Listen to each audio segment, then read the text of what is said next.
सौभाग्यशाली गुरमुखों, इस वीडियो में आप सभी गुरमुखों को भाई संतोषा प्रेमानंद जी, अम्मा जन बाई जी का जीवन परिचय सुनने को मिलेगा। और अम्मा जन बाई जी ने जब शरीर छोड़ा था तब का सत्संग भी आपको इसी वीडियो में मिलेगा। सत्संग श्री प्रेमी महात्मा जी द्वारा सुनाया गया है।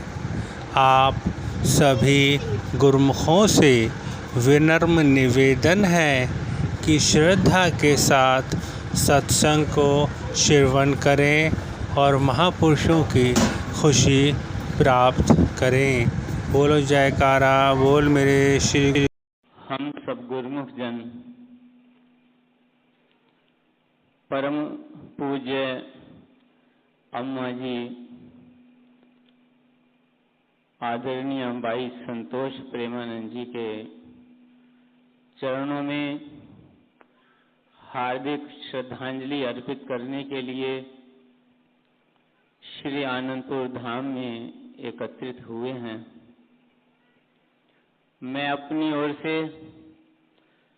समस्त संत मंडली की ओर से एवं आप सब गुरुमुखों की ओर से शत शत नमन करता हुआ हार्दिक श्रद्धांजलि अर्पित करता हूँ।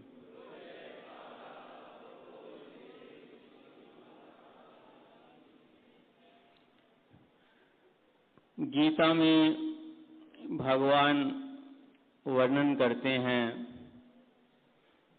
कि धर्म संस्थापन अर्थाय संभवामि युगे युगे। इसी वचन के अनुरूप युग युग के अंदर महापुरुष जीवों के उद्धार के लिए, जीवों के हृदय के अंदर धर्म की ज्योति जगाने के लिए, प्रेम की ज्योत जगाने के लिए, भक्ति की ज्योत जगाने के लिए अवतार धारण करते हैं। और जब जब भी भगवान महापुरुषों के रूप में इस धराधाम पर अवतरित होते हैं, तब तब उनके महान उद्देश्य को, उनके मिशन को पूरा करने के लिए कुछ शक्तियां, कुछ महाशक्तियां सहभागी बनने के लिए प्रकट होती हैं। ठीक इसी प्रकार ही जब इस घोर कली काल के अंदर हमारे परम आराध्य देव श्री परमहंस दयाल जी महाराज ने जीव उद्धार का जिम्मा लेकर के, मिशन लेकर के अवतार धारण किया और श्री आनंदपुर दरबार की विशाल रचना रचाने की मौज दर्शाई, तो अनेकों शक्तियां, महाशक्तियां इसमें सहभागी बनने के लिए इस धराधाम पर उतर आईं। और उन्हीं महाशक्तियों में परम पूज्य अम्मा जी भाई संतोष प्रेमानंद जी भी,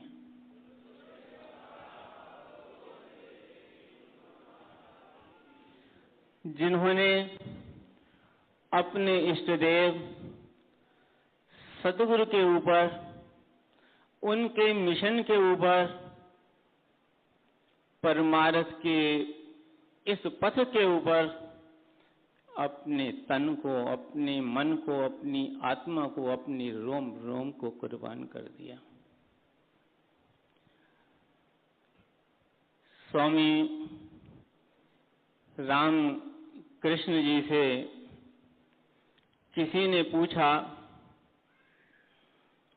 कि सुख और आनंद में क्या अंतर है,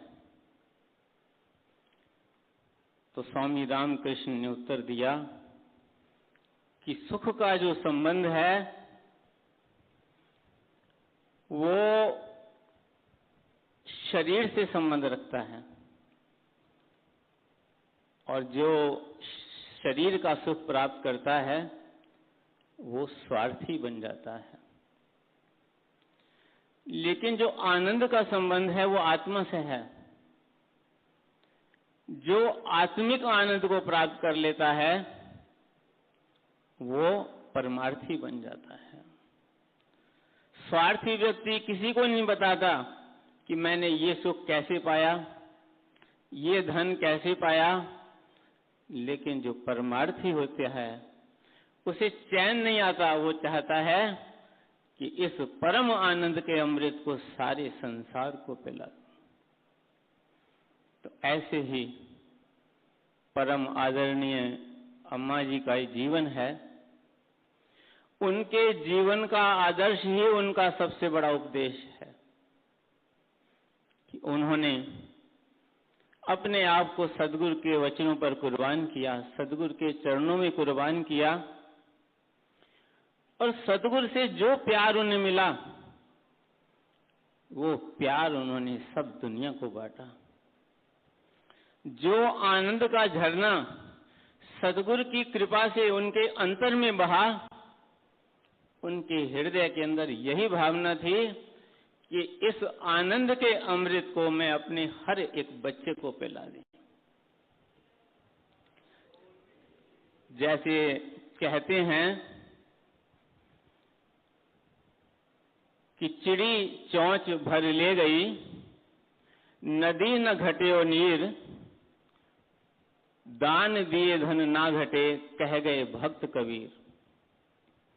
जैसे चिड़ी चोंच भर ले जाती हैं, कितनी चिड़ियां जो है नदी से पानी भर ले जाती हैं, उसका पानी कम नहीं होता। ऐसे ही जो प्यार, जो आशीर्वाद, जो उपदेश उन्हें अपने इष्टदेव सद्गुरु से प्राप्त हुए, उन्हें उन्होंने संसार में जन जन तक पहुंचाया, और जितना वो बांटते थे उससे कई गुना अधिक फिर श्री सद्गुरुदेव महाराज जी उन्हें प्रदान करते थे।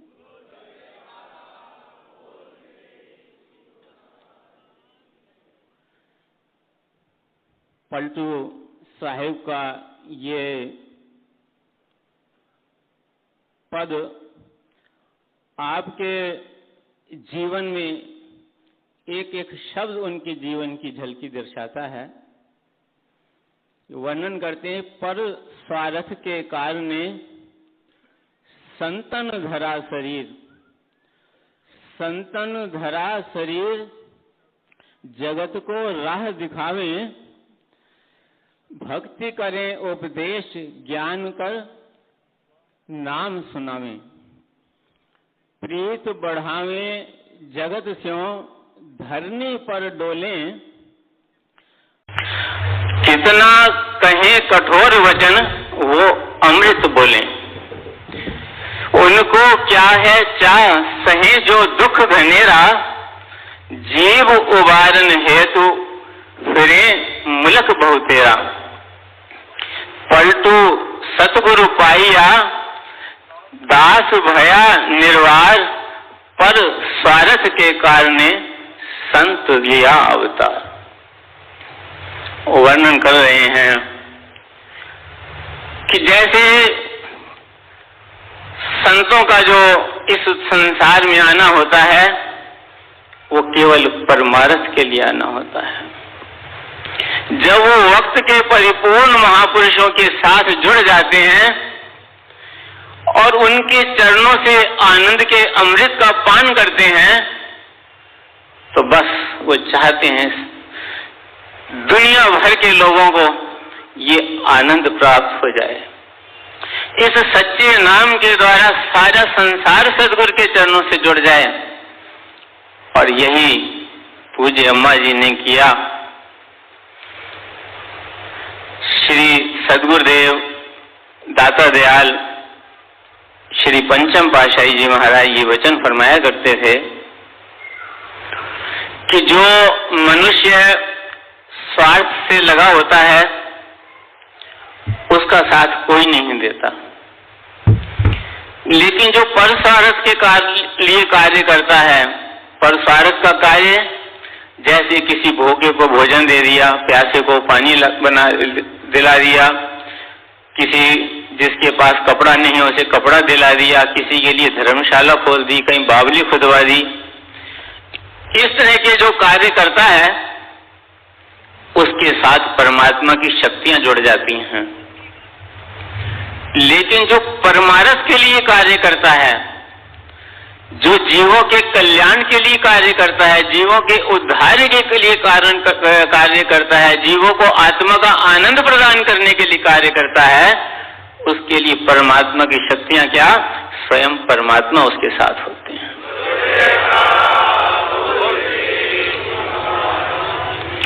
आज आप देखिए, जो परमार्थ का कार्य श्री सद्गुरुदेव महाराज जी, श्री श्री 108 श्री परमहंस अवतार श्री तृतीय पातशाही जी महाराज की आज्ञा से पूज्य श्रीमान जी, पूज्य महात्मा परम विवेकानंद जी ने आरंभ किया और आप शुरू से ही उनके साथ इस कार्य में सहभागी थी।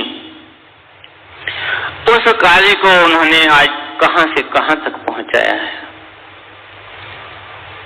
जिस समय सन 1984 में पूज्य श्रीमान जी श्री सद्गुरुदेव महाराज जी के पावन चरणों में समा गए, तो पूज्य अम्मा जी और पूज्य दादी जन बाई संतोष शीतलानंद जी दोनों ने श्री सद्गुरुदेव दाता दयाल श्री पंचम पातशाही जी महाराज के चरणों में विनय की कि स्वामी जी, अब तक तो हम निश्चिंत होकर के सेवा का कार्य कर रहे थे, अब हमारी संभाल कौन करेगा। तो श्री गुरु महाराज जी ने एक ही वचन फरमाया कि आप परमार्थ के पथ पर आगे बढ़ो, हम हैं ना, हम हमेशा तुम्हारे साथ हैं।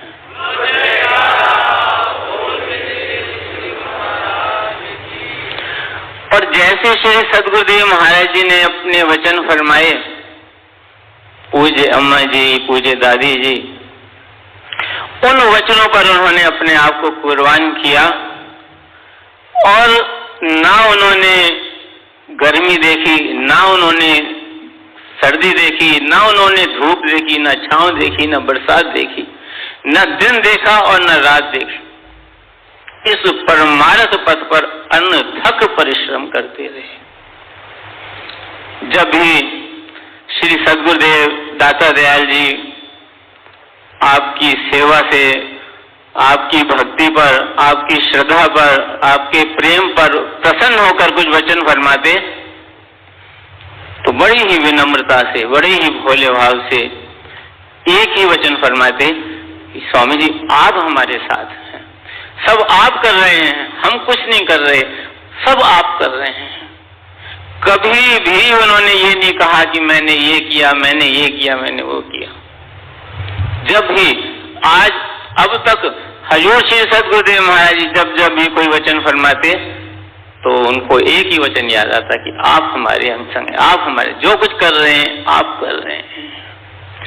और जैसी उनकी भावना थी और जैसा श्री सद्गुरुदेव महाराज जी ने उन्हें वचन दिया, श्री सद्गुरुदेव महाराज जी ने अपनी प्यार और अपने आशीर्वाद की छांव में आखिरी सांस तक उन्हें फूलों की तरह संभाल करके रखा।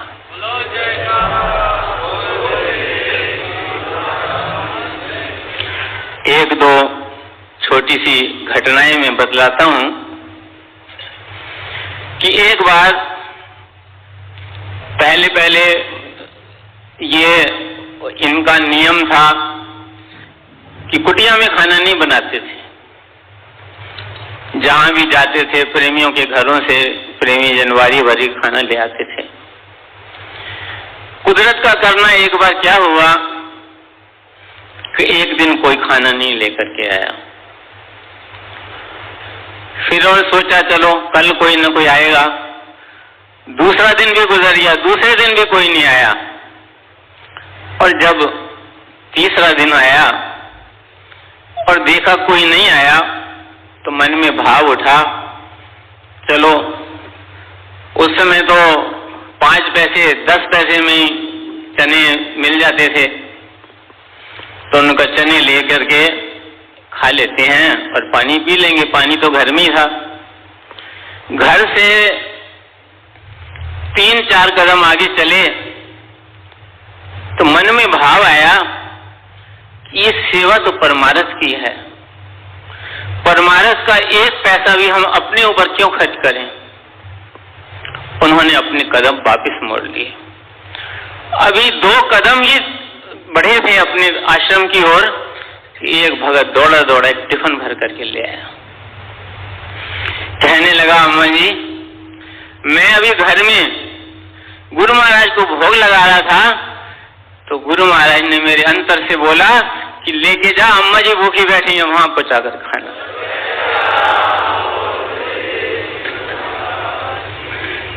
भगवान कहाँ अपने भक्त, अगर भक्त के अंदर इतना भाव है कि वो 1 पैसा भी अपने तन के लिए खर्च करने के लिए तैयार नहीं है, तो क्या भगवान पीछे रह सकते हैं। उसी समय गरम गरम खाना टिफिन भर करके आ गया। और ऐसे ही एक बार की घटना है कि कहीं जा रहे थे, तो ट्रेन में जब ट्रेन से अपने स्टेशन पर उतरे जहां उतरना था, तो इनका एक बैग ट्रेन में रह गया। घर आके बड़ा ही दिल वो हुआ।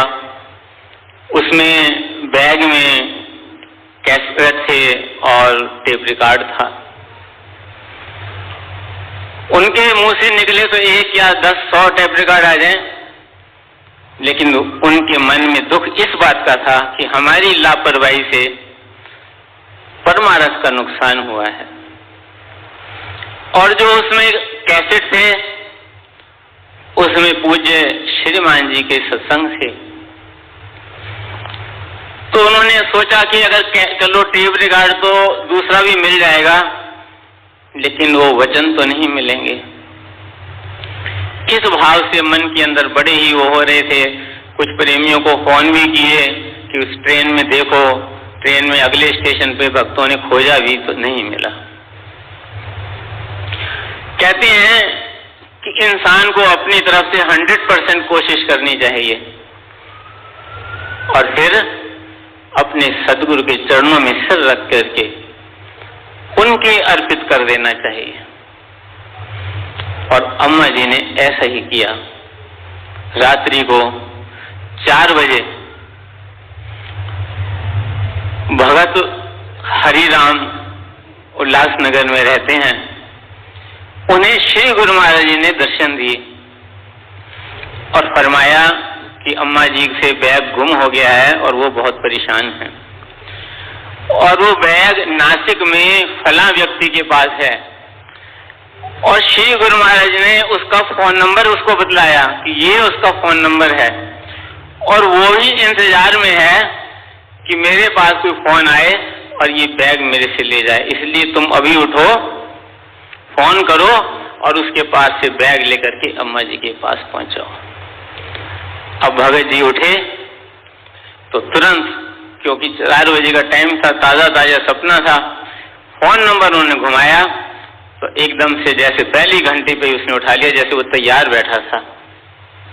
तो उसने कहा, भी आपके पास हमारा बैग रह गया। उसने कहा, बैग रह गया? मैं खुद पूरी रात नींद नहीं आई है, आप आओ और ये बैग ले जाओ।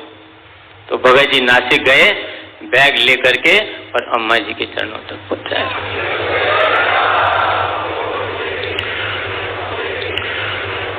तो इस प्रकार अगर उन्होंने अपने जीवन को कुर्बान किया परमारथ के इस पथ पर, तो सदगुरु की कृपा का हाथ, स्वयं सदगुरु पग पग पर उनके साथ रहे हैं। और उनके जीवन की शुरुआत की घटना भी मीराबाई जैसी शुरू हुई। जैसे मीराबाई जी के घर कोई साधु ठहरे। वो तो 4-5 साल की थी। उन्होंने सुबह सुबह देखा कि वो साधु अपनी झोले से एक भगवान कृष्ण की मूर्त को लेकर के उसकी पूजा कर रहा था। लेकिन उस मूर्त में क्या था? मूर्त तो बहुत थी भगवान श्री कृष्ण की, संगमरमर की भी देखी होंगी और पीतल की भी देखी होंगी, मिट्टी की भी देखी होंगी। उस समय पीतल का ज्यादा रिवाज था। तो लेकिन उसमें कुछ ऐसा था कि उसे देखते ही उसके अंतर का कोई पिछले जन्म का कोई जागृति पैदा हो गई और उसने उस मूर्ति को प्राप्त। वो तो साधु सुबह उठकर चला गया, लेकिन मीराबाई ने जो है खाना पीना सब छोड़ दिया। रात हुई तो भगवान कृष्ण ने उसे दर्शन दिए। कहा कि भाई ये मूर्ति जिसकी है उस तक पहुंचा। और वो घबरा गया, कहता जीवन में कभी भगवान के दर्शन नहीं हुए, आज भगवान ने दर्शन दिए हैं। तो वो उस मूर्त को लेके सीधा वहां पहुंचाया और उस मूर्त से ही मीराबाई ने द्वापर युग के भगवान श्री कृष्ण को कली काल के अंदर साक्षात कर लिया।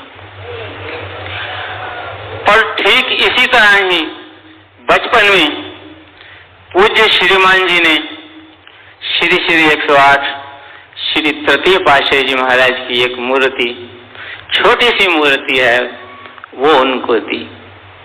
बस उस मूर्त को क्या उन्होंने देखा कि उस मूर्त के ऊपर ही जीवन कुर्बान कर दिया।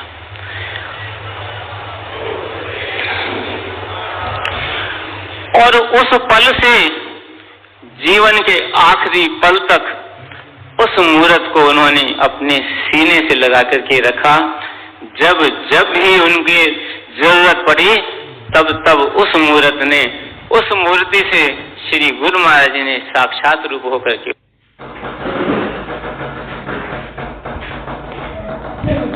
करते हो, कुड़ किए जा रहा है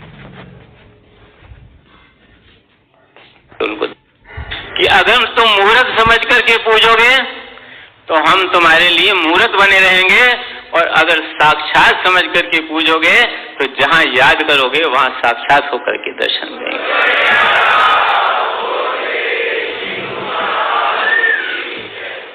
इतनी कृपा, इतना प्यार और इतना श्री सद्गुरुदेव महाराज जी का आशीर्वाद और स्वयं वो साथ रहे, उनकी शक्ति को लेकर के आप जी ने, पूज्य अम्मा जी ने 4 कोट में जो श्री श्री 108 श्री द्वितीय पातशाही जी महाराज के वचन थे कि श्री आनंदपुर धाम की महिमा, श्री आनंदपुर दरबार की महिमा 4 कोट में फैलेगी।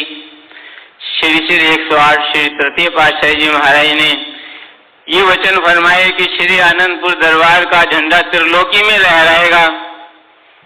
तो पूज्य अम्मा जी का इस कार्य में, पूज्य श्रीमान जी का, पूज्य अम्मा जी का, भाई जी का, गाबे जी का, सबका इसमें महत्वपूर्ण सहभाग है।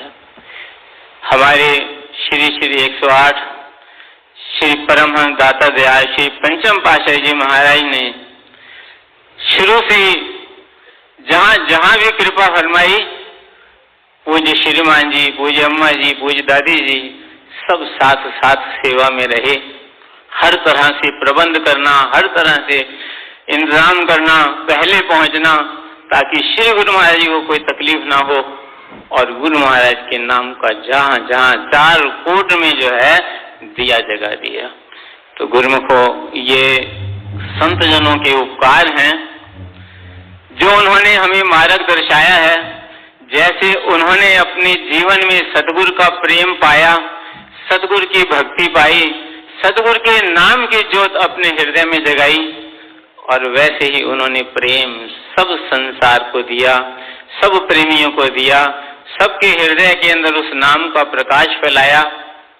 कल प्रेमी जन श्री चरणों में विनय कर रहे थे कि श्री गुरु महाराज जी हमें आशीर्वाद दें कि जो मार्ग उन्होंने दर्शाया है हम उस पथ पर चले रहें, श्री दरबार से जुड़े रहें, नाम और भक्ति की कमाई करते रहें, श्री गुरु महाराज जी ने फरमाया, अम्मा जी कहीं गए नहीं हैं, वहां से आकर हमारे पास बैठ गए हैं। इसलिए हम सबका धर्म है कि उन्होंने जैसा जीवन जिया वैसा ही सिखाया। वो अंतर और बाहर से एक थे। सरल हृदय, सरल हृदय उसे बोलते हैं जो उसके अंतर हो और वही बाहर हो। ऐसे जो जीव हैं, ऐसे जो पुरुष होते हैं, ऐसी जो शक्तियां होती हैं, वो संसार में विरली विरली होती हैं। तो उनका सानिध्य हम सबको मिला है, उनकी रहनुमाई हमें मिली है। उन्होंने हमें सद्गुरु के चरणों से जोड़ा है, सद्गुरु के चरणों में तक जीवन भर जोड़ते रहे और अंतिम समय भी सबको बुला करके श्री सद्गुरुदेव महाराज जी के दर्शन और आशीर्वाद दिलवाकर उनके सुपुर्द कर दिया है। अब हमारा सबका यही कर्तव्य है कि उन्होंने जो महान बलिदान दिया है, उन्होंने जो अपना जीवन जिया है, जो उन्होंने हमें सिखलाया है, हम इस भक्ति के पथ पर निरंतर आगे बढ़ते रहें, भक्ति के नियमों की पालना करते रहें, सतगुरु के वचनों पर अपने एक एक सांस को न्यौछावर करें और अपने जीवन को सफल बनाएं, महापुरुषों की प्रसन्नता प्राप्त करें और अम्मजन की भी प्रसन्नता प्राप्त करें। बोलो जयकारा बोल। एक बार फिर से मैं अपनी ओर से, सब संगत की ओर से अम्मा जी के चरणों में अपनी हार्दिक श्रद्धांजलि अर्पित करता हूँ। बोलो जयकारा बोल मेरे श्री गुरु। बोलो जयकारा बोल मेरे श्री गुरु महाराज की जय। बोलो श्री आनंदपुरवासी भगवान की जय। सौभाग्यशाली गुरुमुखों, आप सभी गुरुमुखों से विनम्र निवेदन है कि जिन जिन गुरुमुख जनों ने चैनल को सब्सक्राइब नहीं किया है तो कृपया करके वो चैनल को सब्सक्राइब करें। बोलो जयकारा बोल मेरे श्री गुरु महाराज की जय।